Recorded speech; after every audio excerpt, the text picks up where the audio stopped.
Hey there, and welcome. Look, we all tend to think about wealth in terms of dollars and cents, right? But today, we're going to explore a completely different kind of riches, the kind that money literally can't buy. So let's just jump right in with a huge question. What if our whole idea of what it means to be rich is, well, just wrong? What if the stuff that's truly valuable, the most valuable stuff you could ever have, is the kind of thing you can't even see or touch? That's exactly what we're going to dig into today.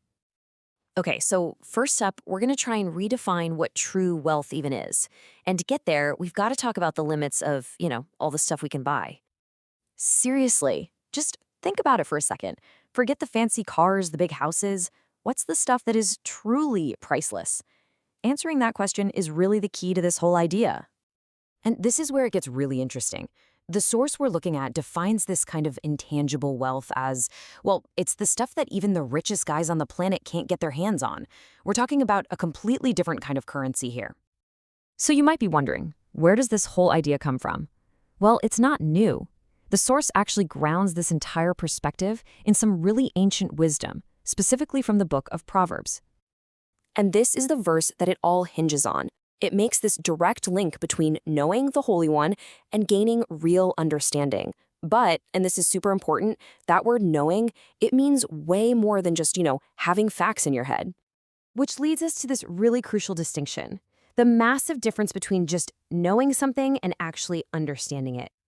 Okay, so the source brings up this key Hebrew word from the original text, dot. Now, this isn't about book smarts or memorizing dates, not at all. It's knowledge you get from experience. It's personal, it's relational. It's that feeling of knowing something in your bones because you've actually lived it. And this comparison here just nails the difference, right?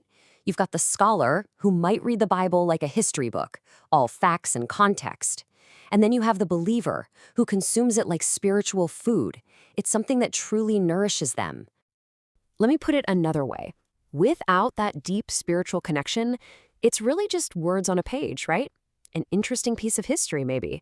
But with that connection, those exact same words transform into something that feeds you, that sustains you, and helps you grow on the inside. All right, so if this kind of deep understanding is the treasure, then how in the world do you find it? Well, this is where a great metaphor comes in. The source says there's a treasure map. And I gotta say, I love this analogy. The path to finding this dot, this deep understanding, it's not some big secret, but you do need a guide. And what the source suggests is that the scripture is that hidden treasure map. So, okay, how do you actually follow this map? It's pretty straightforward, really. The source gives us 3 clear steps. First, you gotta soak in it every day. Make it a part of your life. Second, you read it and you actually believe it. And the third step, you live it out. You obey it, but not like it's a chore. You do it with joy. And the payoff? What's the X on this treasure map?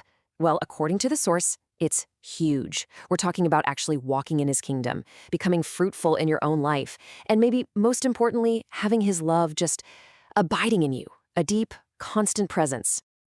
Okay, that brings us to our final point. Let's tie all of this together and really lock in this new idea of what it means to be the richest kind of rich. It all kind of boils down to this really simple but profound formula. The action, loving his word, which, means following those steps on the map, that action leads directly to the result, having his love abiding inside you. And that right there, that feeling, that state of being, that is the ultimate treasure. That's the destination we've been heading for this whole time. And the author of the source material sums it all up so perfectly. It's a personal statement that just hits home. It's not about having an overflowing bank account. It's about having an overflowing spirit. It's a total flip on how we think about value. So that brings us full circle, right back to where we started. But now the question is for you. After thinking all this through, what does being truly rich really mean to you?